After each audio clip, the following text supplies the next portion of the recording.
joke, but it still hurt me. Because of you, I felt wanted and not alone in this world. Because you said hi to me on the first day of school, I felt included, and I knew that I was going to be okay.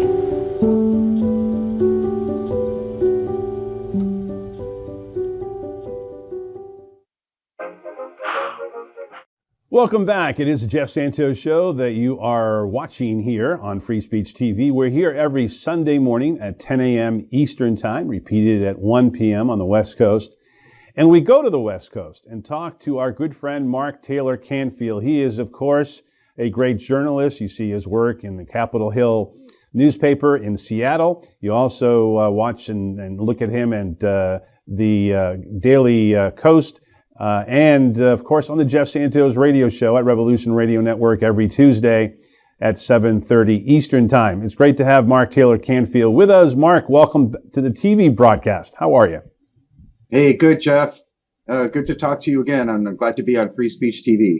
It's great to have you. All right. Well, let's start with what Seattle has really done on the issue of the minimum wage. First, SeaTac, the incorporated city just south of Seattle, started, 4 years ago with a $15 minimum wage. That has, of course, grown to the city of Seattle and grown across the country. At the same time, Amazon, which is based in Seattle, was not paying its workers in the United States very much, and even worse, overseas.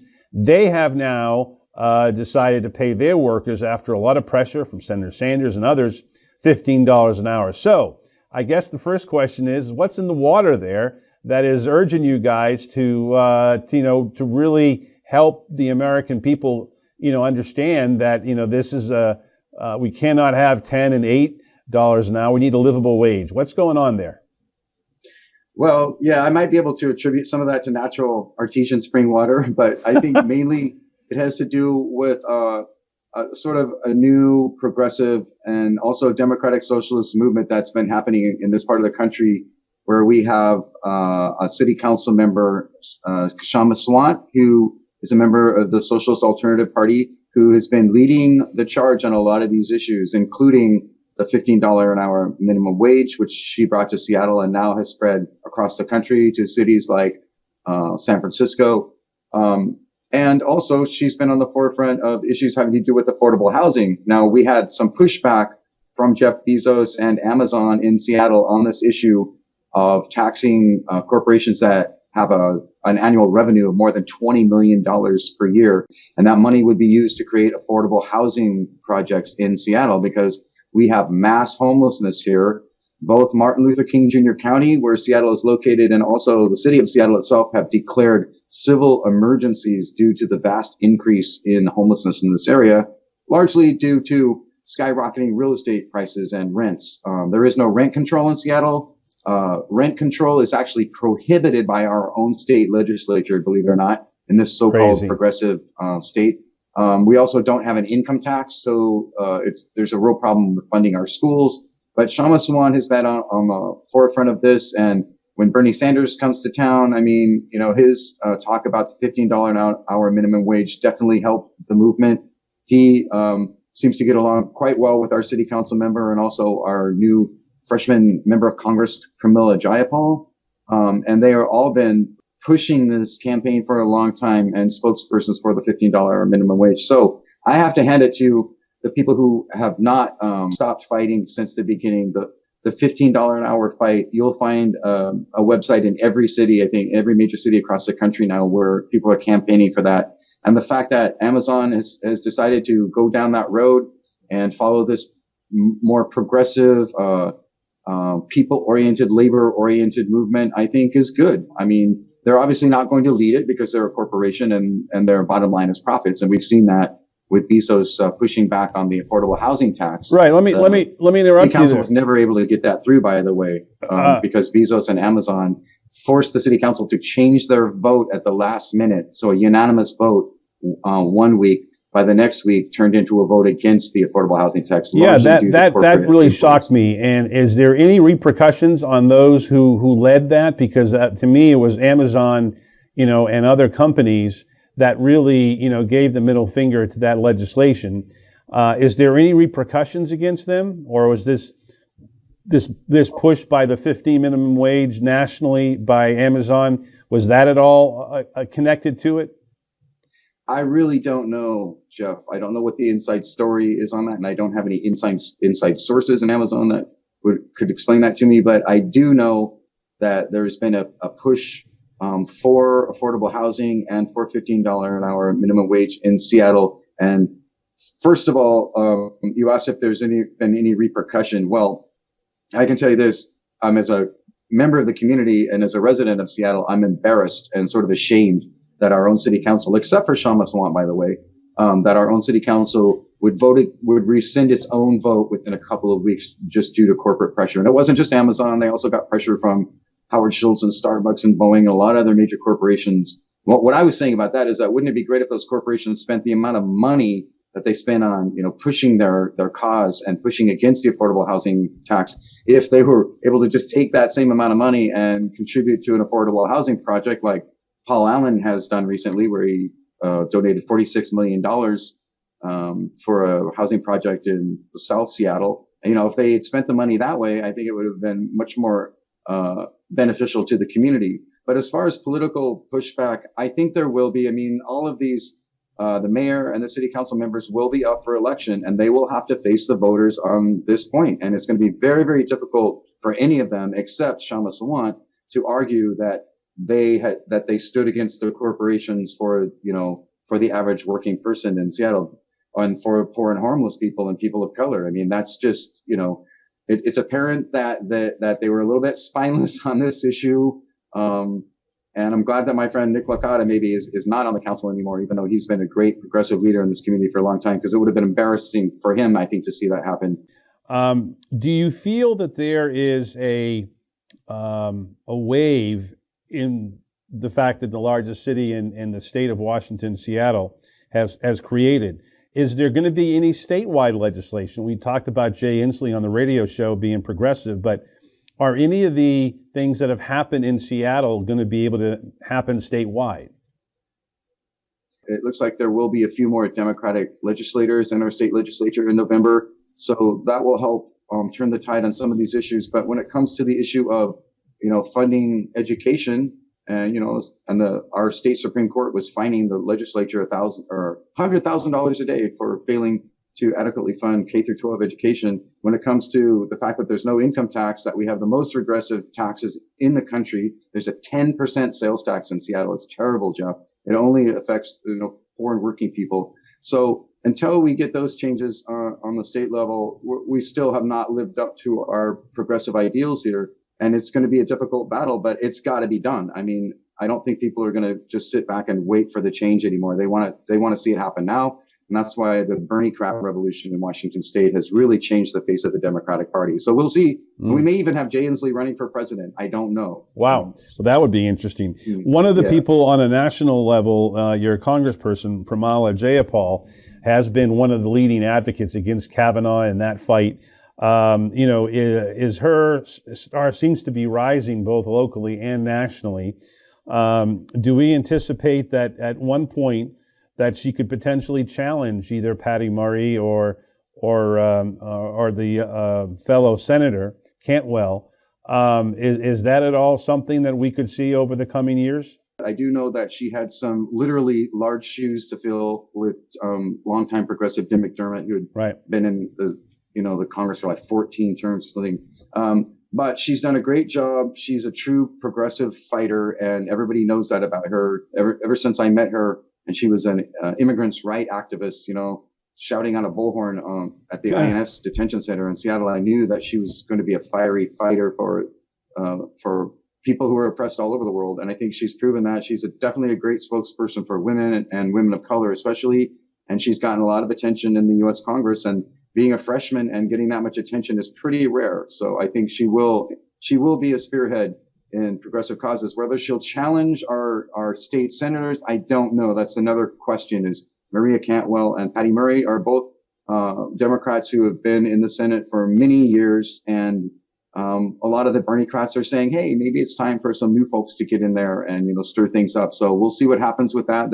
I'm sure both of them, they're facing challengers in November. Right now, I don't know if the challenge is going to be strong enough to unseat them, though. They have a lot of power in the Democratic Party and in this state. So they're, and people do love their female political representatives in this state. It's just part of our culture. So right now, I think their seats are protected. In the future, I don't know. Because there have been some issues that they haven't been quite as progressive as the Bernie-crats would like in this state.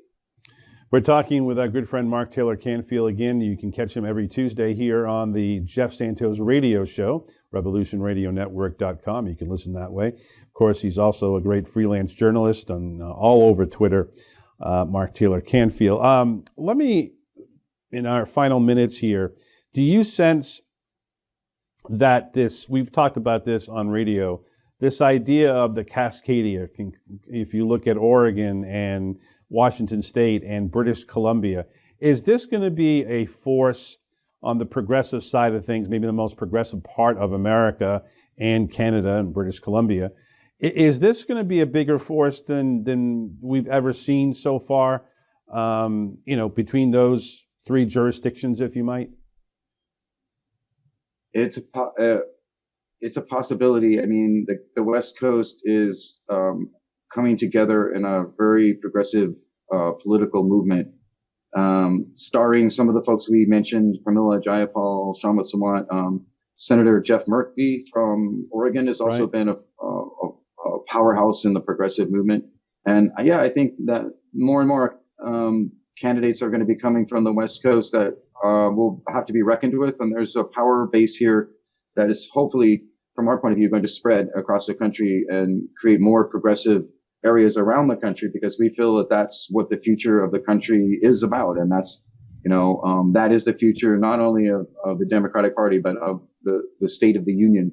So we feel like we're trying to set an example up here in the Northwest about what can be done when it comes to things like, a livable wage, and, marriage equity, and all sorts of issues, the legalization of cannabis. All of these issues have been on the forefront of the progressive agenda on the West Coast. And I think California, Oregon, and Washington will continue to lead that, along with British Columbia, by the way, even though, they're not a part of the United States. They've definitely a similar culture going on here. And it's much, much more progressive than most of the rest of the country. And I only see it becoming more so just as the new candidates come along for office in this area. Most of them are very much on the progressive side of things. They're either Bernie-crats or Democratic Socialists, and they're really stirring things up. Sarah Smith is running against Adam Smith, a 21-year incumbent in the Democratic Party, and she's a Democratic Socialist within the Democratic Party who's really stirring things up here and saying, we need universal health care for all. So that's, then free college education. Those are two very, very important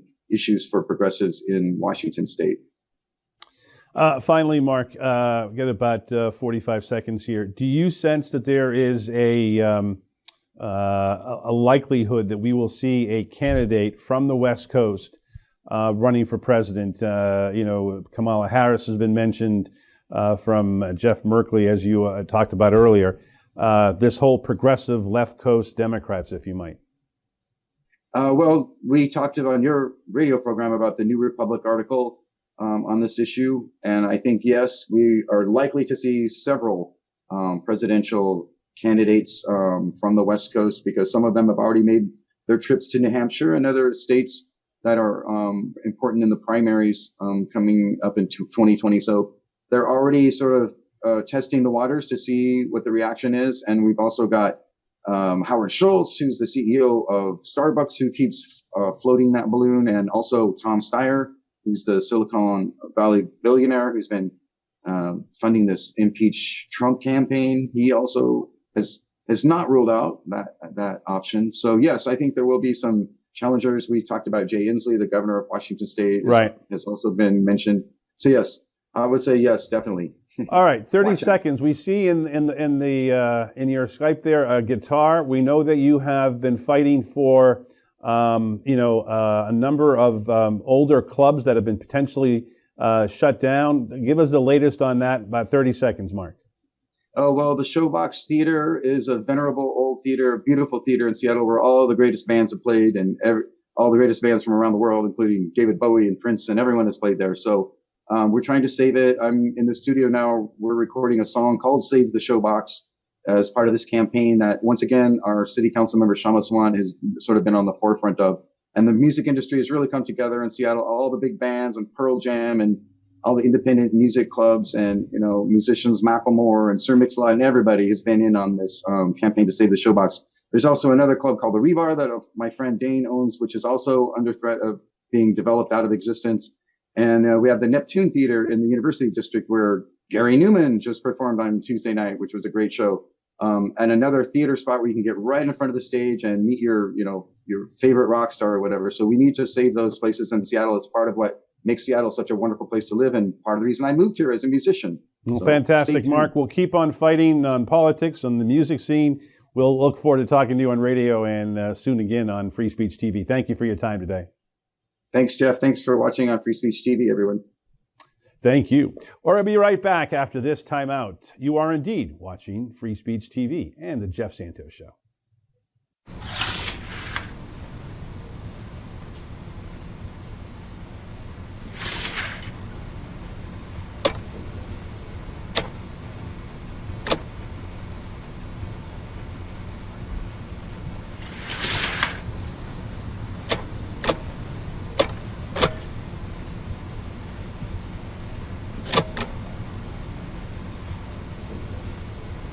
Hey guys, how are you today? Good. I'm here to talk about how with technology you can make amazing worlds.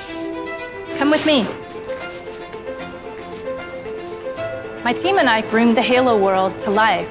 Is that you? That is me. I wasn't a math genius and I knew nothing about coding. But you guys do. You guys have the power to change things. I want your job. I want you to have my job. Well, that's all for today's show. Remember, next week, 10 a.m. Eastern Time, 1 p.m. Pacific. We'll be back then. We want to thank our guests for today. Ben Wickler of MoveOn.org, Mark Taylor-Canfield, great journalist, musician in Seattle, Washington, and of course, Bernie Porn, president of Epic MRA Polling. We thank our great production team here, led by Erica Jones and Adam Stone, and we thank you for watching. We'll be back next week. Until then, this is Jeff Santos. Keep on fighting. And right now, it's my time to say I gotta go.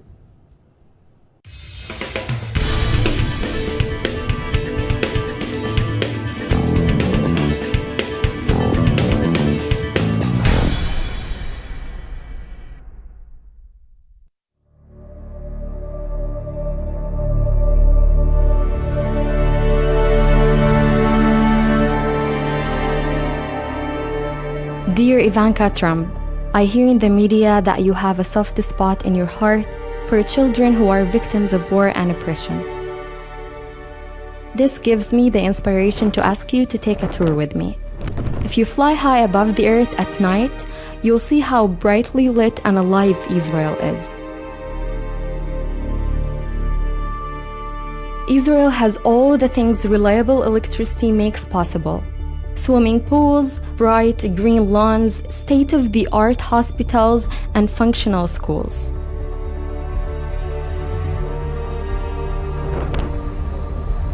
But if you fly over Gaza at night, you'll see pitch darkness. Today, the 2 million people here only get 4 hours or less of electricity a day. Perishable food is rotting, hospitals are shutting down vital services, and drinkable water is in short supply.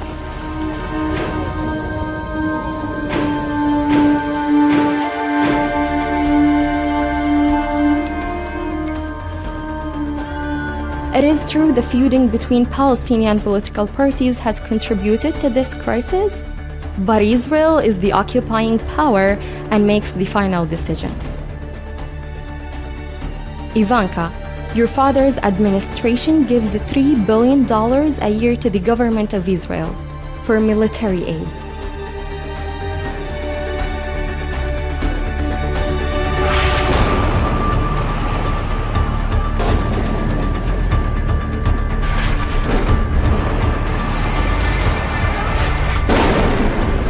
Three years ago, Those funds were used to buy weapons that killed more than 2,000 of my people and left more than 100,000 homeless. Why not ask your father, President Trump, to use those funds for humanitarian purpose this summer?